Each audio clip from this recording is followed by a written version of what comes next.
Oke, Assalamualaikum warahmatullahi wabarakatuh. Waalaikumsalam Selamat warahmatullahi wabarakatuh. malam, salam sehat selalu bagi kita semua. Ya. Semoga kita tetap semangat dalam pembelajaran kita. Ya. Walaupun di kelas ini cuma 4 orang, ya. Saya tetap semangat, Anda pun tetap semangat ya. Kita melanjutkan pembelajaran malam ini di gelombang kedua ya. Kalau saya menamakan gelombang kedua karena khusus beberapa mata kuliah, terutama kelas karyawan memakai gelombang ya. Jadi satu malam bisa disampaikan 2 materi ya. Begitu seterusnya ya. Dan nanti Sabtu depan kita ada session tatap muka.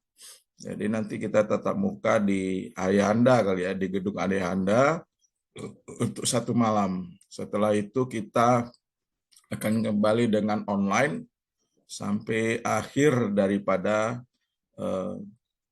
perkuliahan kita ya. Jadi satu malam 2 materi, jadi kita 8 pertemuan selesai gitu. Selesai kita akan lanjut dengan apa istilahnya UAS ya, langsung UAS ya. Oke, saya buka dulu, saya akan buka kontrak perkuliahan ya, walaupun sudah saya share, tapi saya ingin jelaskan lebih lanjut tentang kontrak perkuliahan dengan saya ya. Jadi mata kuliah kita namanya Strategi Kewirausahaan ya. Ini khusus untuk semester 7 atau ganjil, 7 reguler 2, klaster 2 UKM AJS ya, T2. Wah, panjang sekali memang nama kelasnya ya. Perkenalkan, saya adalah dokter, sebenarnya saya sudah Haji Wilchan Robain, SE MAG ya. Jadi saya mengampu mata kuliah Strategi Kewirausahaan ya. Terus terang saya dengan Anda bahwa ini adalah mata kuliah baru bagi saya ya. Sebenarnya saya belum pernah mengampu mata kuliah ini sebelumnya, tapi namanya dosen harus siap ya, siap mengampu mata kuliah apapun, walau itu bukan spesialis ya, atau bukan ahli dalam bidangnya. Ya, kita dalam hal ini sama-sama belajar ya, sama-sama belajar kita dalam hal ini, dalam mata kuliah ini. Saya juga belajar, kalian juga belajar. Artinya semua info pembelajaran ini tidak harus semuanya dari saya ya. Sekarang bertabur internet dan sebagainya ya, untuk bisa lebih memahami sisi mata kuliah ini. Apalagi seperti Haris ya, mungkin sudah terjun ke dunia wirausaha ya, mungkin ini sebagai penambah ilmu ya, sehingga akan lebih mantap lagi nanti dalam berwirausaha ya. Akademis saya itu sarjana ekonomi di S1 ya, saya di S1-nya UMSU ya, Muhammadiyah Sumatera Utara, jurusan akuntansi ya, jurusan akuntansi. Kemudian setelah sarjana, saya merantau ke Jakarta sebagai praktisi ya. Awalnya saya nggak pernah kebayang saya mau jadi dosen nih. Yang terbayang dengan saya itu kerja di BUMN ya, kerja di bank ya waktu itu ya, karena orang tua saya kan kerja juga di bank ya. Jadi bayangan saya itu ya di awalnya. Maka merantau ke Jakarta, kebetulan dapat panggilan testing ya di salah satu bank BUMN ya. Saya ikutin sampai sampai wawancara terakhir ya. Ternyata rupanya KKN itu masih tetap berlaku ya, tetap berlaku walaupun saya membawa nama orang tua saya ya, karena saya tapi ya yang level di atas bapak saya itu lebih banyak ya. Jadi ya udahlah, akhirnya karena merantau ke Jakarta, pulang ke Medan malu ya. Jadi bertahanlah di Jakarta ya, mencari ya, akhirnya dapat. Jadi terakhir saya di Jakarta sampai jadi kepala cabang salah satu leasing ya, leasing. Jadi masuk perusahaan leasing saya sampai ke level kepala cabang. Dan balik ke Medan gara-gara krisis ya. Itu zaman Pak Harto ya, udah lengser ya. Karena saya bilang dalam hati ya udahlah baliklah ke Medan, kebetulan orang tua sudah tua ya. Ya, jadi harus saya mengabdilah ke orang tua sambil balik ke Medan. Jadi itulah balik ke Medan, terpikirlah masuk, kebetulan jumpa dengan ustadz saya, dengan guru saya, dia butuh bantuan saya karena dia tahu saya orang keuangan. Karena saya masuk ke salah satu yayasan pendidikan, ya, nyebur ke pendidikan ya. Lalu disitulah akhirnya udah kuliah S2 lagi, makanya saya udah telat tuh, jaraknya jauh tuh ya, 91 sampai 2010 saya baru kuliah S2 di IAIN Sumatera Utara ya. Itu masih IAIN, sekarang UIN ya, ngambil prodi ekonomi Islam dulu namanya ya. Lanjut S2 ekonomi Islam 2012 selesai. Setelah itu nganggur lagi, ya. 2015 baru saya lanjut S3-nya ya. Doktor di UIN ya, sekarang UINSU, prodinya ekonomi syariah namanya. Itulah sekilas daftar riwayat hidup saya. 2016 saya masuk Pancabudi ya, sampai sekarang ya. Kebetulan kemarin saya ikut sertifikasi dosen gelombang ketiga, alhamdulillah saya telah lulus ya, sertifikasi dosen. Jadi sudah dianggap dosen profesional ya, profesional. Jadi mata kuliah ini enteng-enteng saja, saya pikir ini merupakan dunia kesehari-harian kita, apalagi anak muda, hobi di kafe pasti berpikir ya, bagaimana buat kafe ya, buat kafe atau bisnis-bisnis kecil yang lain. Karena untuk mencari lowongan kerja memang agak susah ya, agak susah. Jadi mungkin bagi aktivitas akademika atau mahasiswa disarankan untuk agar bisa berwira swasta, diarahkan ke situ. Artinya janganlah terlalu mengharap bekerja di lembaga-lembaga perbankan atau lembaga-lembaga keuangan, BUMN, ya, BUMD dan sebagainya ya. Karena itu posisinya atau komposisinya itu sedikit ya. Jadi banyak, setiap tahun hampir semua universitas sekian ratus orang ya mengeluarkan alumninya. Dan itu akan kompetisinya ketat ya. Kompetisinya ketat dan juga berbau-bau KKN lah ya, masih adalah KKN. Materi pokok kita sudah ini ya, materi pokok kita akan bicara konsep dasar kewirausahaan, ya, ada perencanaan bisnis, studi kelayakan bisnis dengan berpikir perubahan, berpikir kreatif, bagaimana menyusun proposal, analisa SWOT, ya, dan sebagainya ya.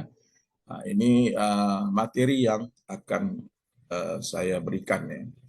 Kriteria penilaian sesuai dengan standar rektorat ya, ada nilai etika, ada nilai kuis, nilai tugas, nilai UTS dan nilai UAS ya.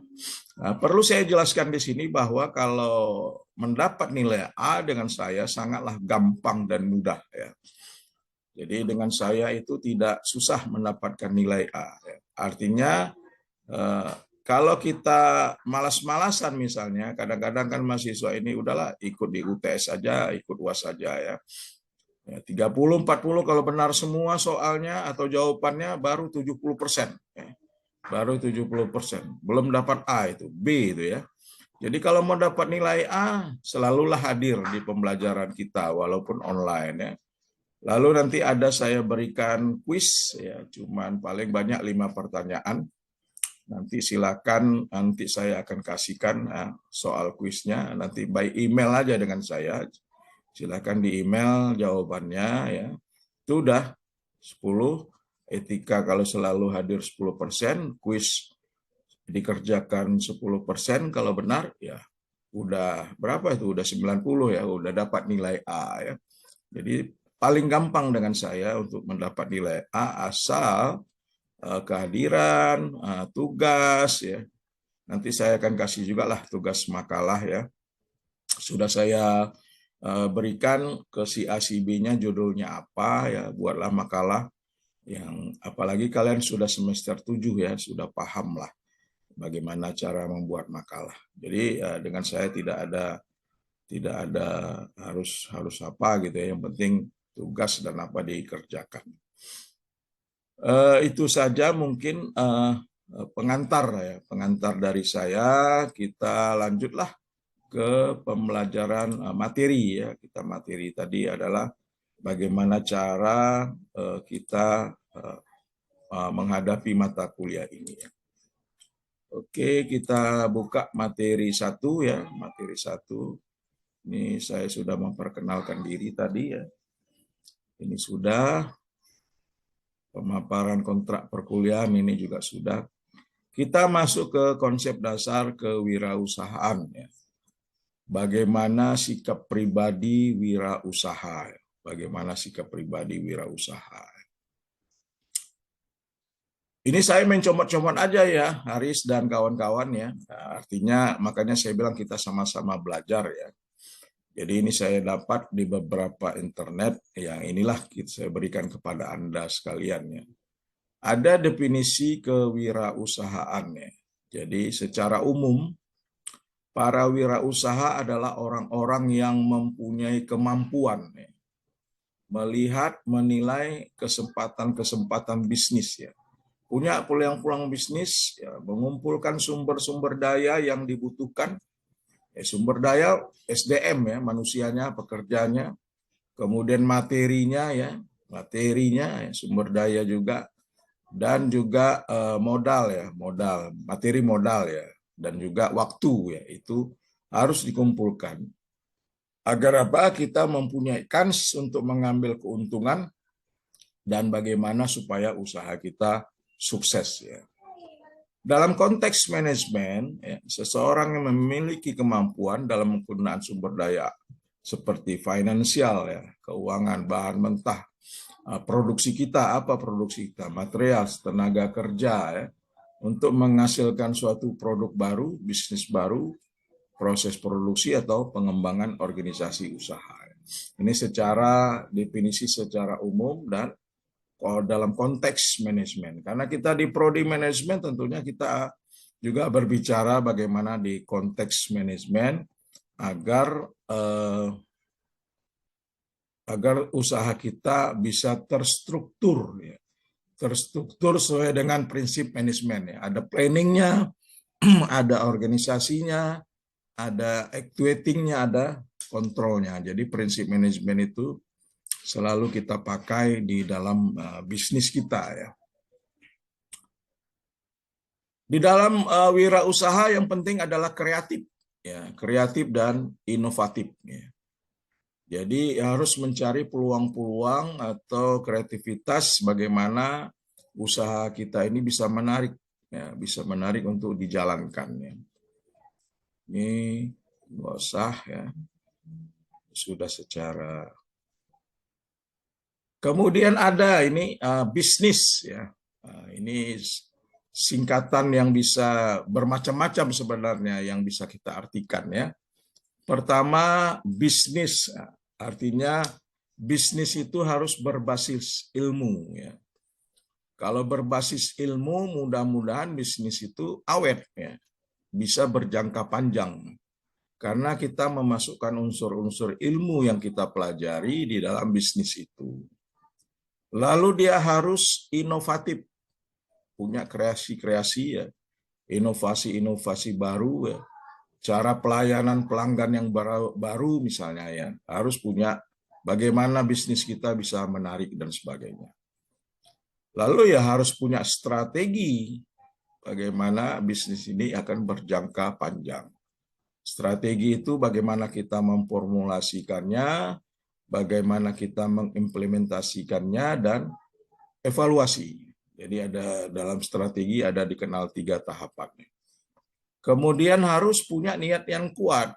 Ya, jadi kalau kita tidak punya niat yang kuat dalam bisnis wirausaha itu ya kita akan gagal. Ya. Karena apa? Nanti begitu kita buka, toto pelanggannya sepi ya, pengunjungnya tidak ada. Misalnya kalau buka kafe ya, ya harus punya niat kuat ya, jangan menyerah ya.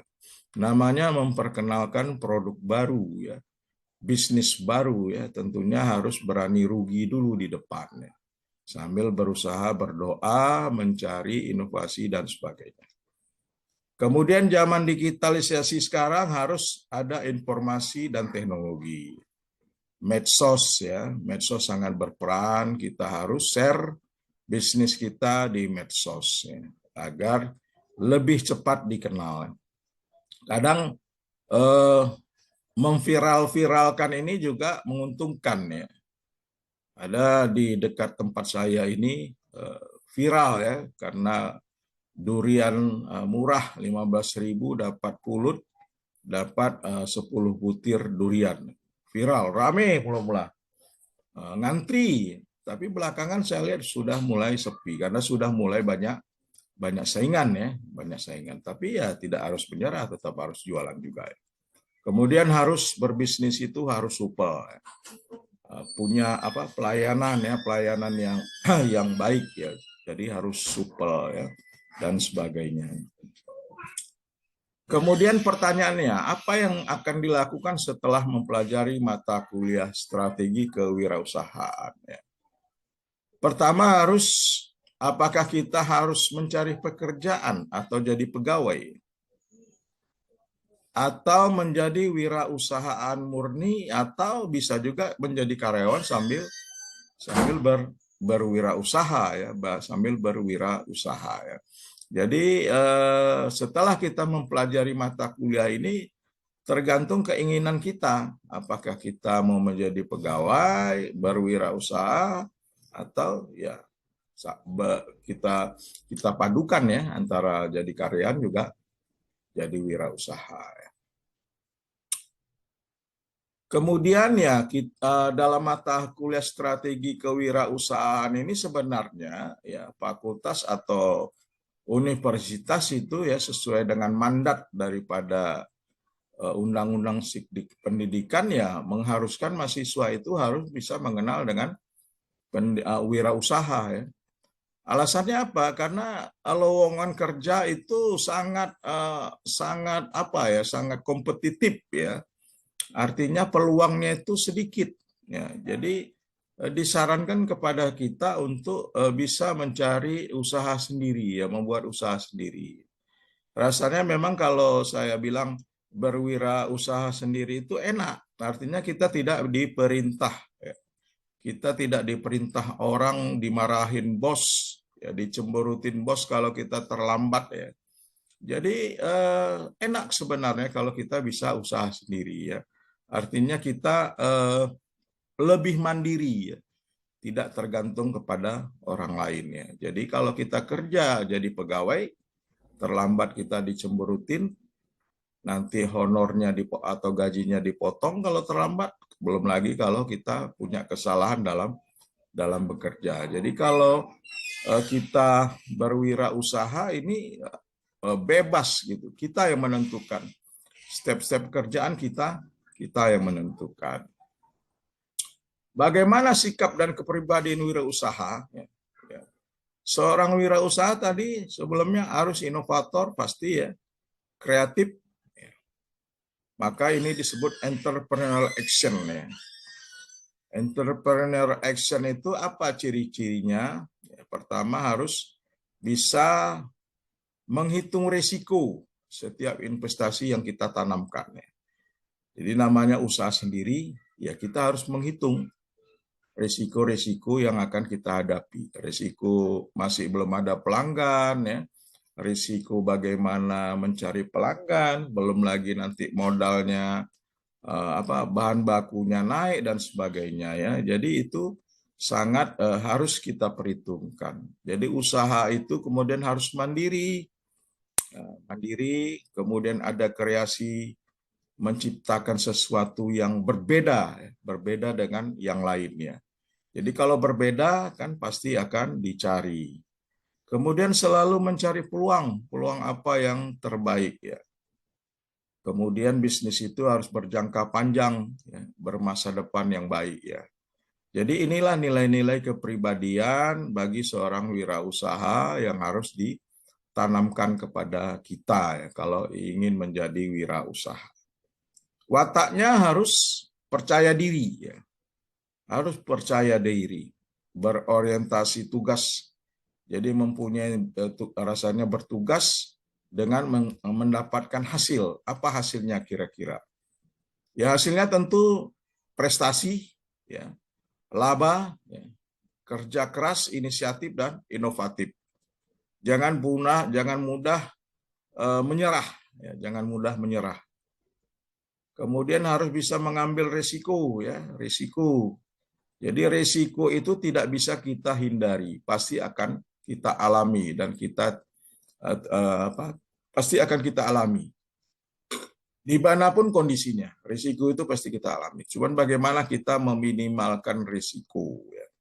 Bagaimana bisnis yang kita jalankan itu bisa kita minimalis.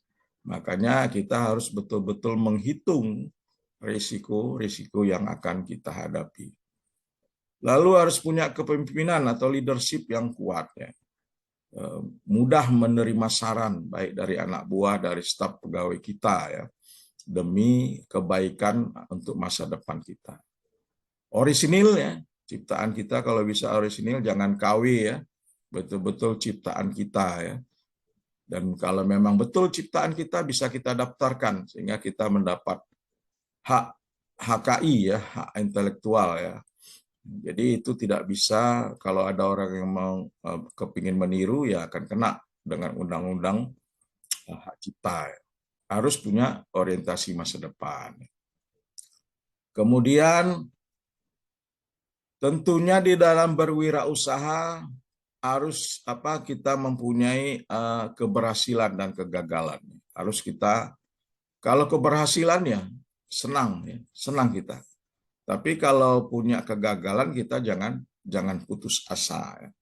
Jadi ini adalah matriks. Ini adalah faktor di atas adalah faktor keberhasilan. Kemudian di bawah ada faktor kegagalannya. Ini harus kita analisa ya matriks ini ya. Jadi bisa dipengaruhi oleh internal dan eksternal ya. Jadi ini analisa SWOT namanya ya. Jadi kalau internal faktornya pasti berdasarkan kemampuan dan kelemahan kita, kekuatan ya. Kemudian kalau eksternal pastilah karena kesempatan dan peluang. Jadi ini matriks ini harus kita pakai ya. Bagaimana kemampuan kita? Bagaimana kemampuan kita? Bagaimana kesempatan kita? Bagaimana peluangnya? Kemudian untuk menghindari kegagalan ya kita harus mempelajari juga apa yang menjadi kelemahan kita. Kemudian apa yang menjadi kesempatan dan peluang emas kita. Ya. Jadi ada beberapa Bukhari Alma ya, ini membuat konsep penyebab utama gagal dan suksesnya seorang wirausaha. Ya. Penyebab terbesarnya adalah tidak efektif dalam memimpin, kemudian tidak bisa menjalin kerjasama, ya, partnership, dan kurang menguasai IT ya, teknologi. Sekarang zaman digital ya, jadi itu betul-betul harus kita kuasai ya zaman digital ini ya. Lalu materi terakhir untuk materi 1 ya bagaimana kita harus bisa menghitung ya persentase. Ini enggak, ini adalah beberapa negara yang unggul ya, yang paling banyak dinilai unggulnya adalah dari inovasi, kreativitas, itu 45% ya. Jadi penentu keunggulan suatu negara adalah inovasi dan creativity. Ya. Kemudian networking, ya, networking di antara jaringan ya, jaringan hubungan perkawanan dan hubungan bisnis 25% yang menentukan, kemudian teknologi 20% dan sumber daya alami ya, 10%. Oke, ini adalah materi 1 ya, materi 1. Nanti setelah ini kita lanjut ke materi 2. Ini mahasiswa sekalian, rumah saya ini ada diapit oleh 2 masjid ya. Jadi ini sedang azan Isya ya. Jadi saya skor dulu, tetap aja di Zoom kita, saya skor untuk kita dengarkanlah azan Isya ya, azan Isya ya. Oke, kita skor untuk mendengarkan azan Isya. Jadi perencanaan bisnis itu yang harus kita mulai. Lalu ada tentunya rencana, kemudian ada pengelolaan bisnis. Jadi kita harus tahu medannya, ya, kondisi pasarnya, rencana bisnisnya, kemudian pengelolaan bisnisnya. Ya. Jadi secara dokumen tertulis menjelaskan secara terperinci bagaimana suatu usaha bisa mencapai tujuannya. Jadi harus dijabarkan secara tertulis dulu. Ya. Kita tuangkan dalam suatu proposal. Kita harus membahas bagaimana pemasarannya, keuangannya, operasionalnya. Jadi harus dibahas di perencanaan bisnis itu. Ya. Ada beberapa pertanyaan ketika kita memulai bisnis. Ya. Pertama, berapa banyak orang yang kita perlukan untuk menjalankan bisnis? Apakah cukup kita sendiri ya, atau ditambah 1-2 karyawan? Jadi kita harus hitung ya, bisnis kita ini memerlukan sumber daya manusia berapa orang. Kemudian apakah fasilitas fisik yang kita perlukan? Fasilitas sarana prasarana itu harus kita hitung ya. Kemudian izin ya, izin sangat diperlukan agar bisnis kita ini tercatat dan legal. Ya. Jangan nanti kita bisnis di tempat yang terlarang, takutnya sebentar-sebentar digusur ya. Ada Satpol PP, akhirnya digusur. Kemudian harus jelas apa yang akan kita hasilkan ya. Apa yang kita akan hasilkan harus jelas. Kita harus juga menghitung kompetitor kita, pesaing utama kita siapa di pasar itu ya. Harus kita cari itu, siapa pesaing-pesaing kita ya. Artinya kalau ada pesaing bukan kita tantang berantam, tidak ya. Artinya kita harus bisa pesaing kita di sini maka kita akan mainnya di sini ya. Jadi bukan kita menantang pesaing kita, jadi kita mencari celah di sela-sela keunggulan daripada pesaing kita ya. Kemudian berapa banyak materi yang kita butuhkan, produk atau layanan apa yang kita butuhkan, serta biaya produksi ya. Yang paling penting biaya produksi untuk memulai bisnis. Itulah beberapa pertanyaan ketika kita memulai bisnis ya. Mengenai kondisi pasar ya, yang harus kita perhitungkan adalah bagaimana permintaan. Permintaan daripada bisnis kita ada enggak ya. Jadi permintaan dalam pasar tertentu akan merubah dari waktu, akan berubah itu kalau permintaannya. Bisa bertambah, bisa menurun. Kemudian persaingan, tenaga kerja, dan aturan-aturan ya, aturan-aturan yang kita akan pakai ya, yang akan kita pakai. Kita sama-sama belajar ya. Saya juga belajar dalam materi kuliah ini, dan saya harapkan Anda juga belajar.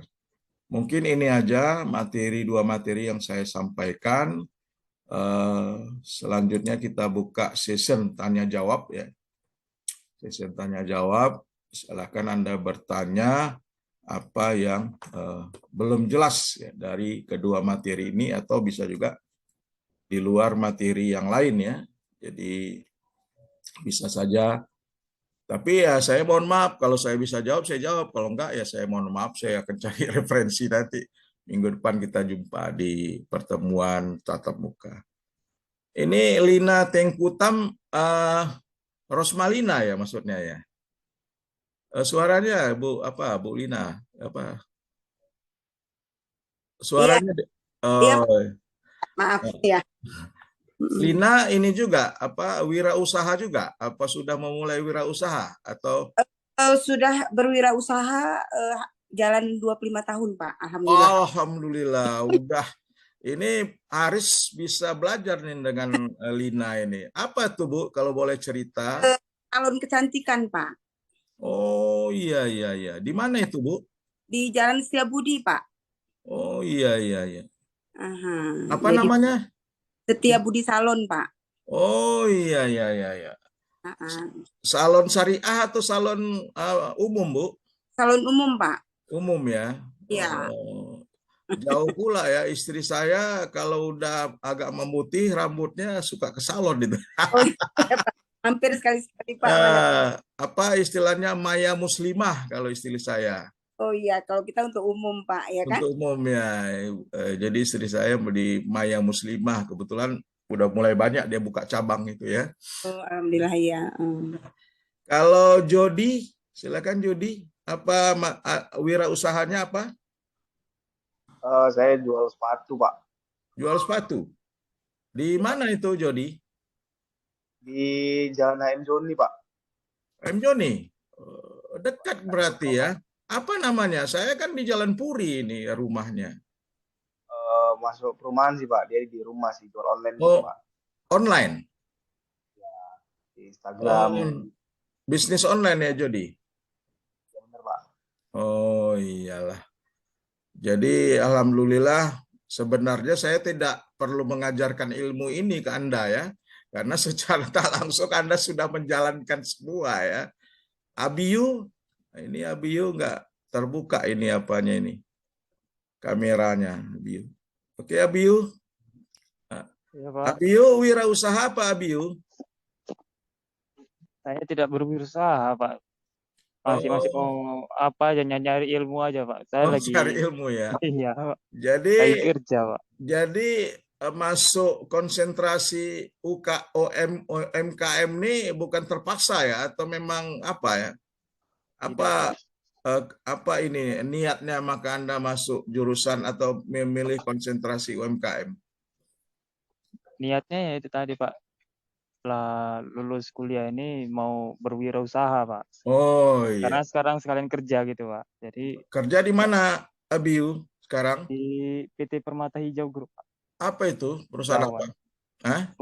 Di perusahaan apa minyak kelapa sawit Pak. Oh iya, siapa tahu jadi pengusaha kelapa sawit ya. Amin. Amin. Jadi di kelas ini ada mentor-mentor kamu ini, ada Haris, ada Lina, ada Jody ya. Pak, Jadi siap. ini mentor-mentor kamu karena kan tadi di pembahasan awal ada yang mau terjun jadi wirausaha ya kan. Ada juga Iya. yang dia mau jadi pegawai ya kan. Ada juga yang bisa tipe yang ketiga tadi ya untuk si Abiu ya. Karyawan sekaligus juga berwirausaha ya. Jadi Iya. dua-dua dijalanin ya. Jadi banyak pilihan ya, banyak pilihan bagi kita ya untuk melakukan. Semoga sukses lah. Saya harapkan Anda sukses Amin, di amin, ya. bisnisnya masing-masing ya. Jadi harus berorientasi ke depan ya, jangan gampang menyerah ya. Selalu ikhtiar, selalu doa ya, doa orang tua jangan lupa itu salah satu kunci sukses kita di dalam berbisnis ya. Jangan lupa doa orang tua ya. Kalau sudah meninggal kita harus berdoa juga di dalam sholat misalnya atau di apa kita ya. Jadi kalau masih hidup ya harus kita layani orang tua. Mudah-mudahan alhamdulillah. Begitu saya niat balik ke Medan mengurus orang tua niatnya. Alhamdulillah akhirnya ya memang dari Jakarta sudah top leader sampai akhirnya krisis ya balik ke Medan balik nol lagi ya. Tapi karena niat saya untuk mengurus orang tua, alhamdulillah pelan-pelan bangkit lagi ya, bangkit lagi. Jadi sangat penting doa orang tua, mengayomi orang tua kita ketika kita masih hidup ya. Minggu depan atau Sabtu depan kita jumpa ya di tatap muka ya, nanti kita lanjutkan pembelajaran kita dan materi nanti tetap saya share juga sebelumnya ya, materi 3-4 ya. Jadi kita tetap semangat ya, tetap semangat di dalam pembelajaran ini, jangan karena mentang-mentang orangnya sedikit ya, jangan pula kita tidak semangat ya. Jadi ada pertanyaan lagi kira-kira? Udah tak ada lah ya, orang udah pelaku bisnis semua ya. Apa yang mau ditanya? Justru saya yang mau bertanya ini, apa kiat-kiatnya, macam Lina ya, 25 tahun menjalankan bisnis, apa kiat-kiatnya ya. Jadi ya nggak perlu bertanya lah, paling kalian sudah paham ya, Malam ini ada bola ya, jadi saya agak hobi juga bola. Jadi jam 10 ya, jam 10 ada bola ya. Memang waktu pembelajaran kita kan sampai 20.30, tapi kan tidak mesti harus selesai di jam itu ya. Kalau bisa lebih cepat lebih baik. Oke, sebentar saya screenshot dulu ya. Sebagai bukti pembelajaran kita, saya screenshot. Oke, sudah. Oke, baik. Kita sudahi pembelajaran kita malam ini dengan ucapan tetap semangat ya. Kemudian kita tetap sehat, jaga kesehatan ya. Karena walaupun katanya COVID sudah melandai, tapi kita harus tetap jaga kesehatan kita ya. Tetap semangat, kita sudahi. Wassalamualaikum warahmatullahi wabarakatuh. Selamat malam, sukses untuk kita semua. Waalaikumsalam. Waalaikumsalam warahmatullahi wabarakatuh. Makasih Pak Wildan. Ya, oke. Sampai ketemu minggu depan. Oke, saya close ya. Oke. Ya. Oke.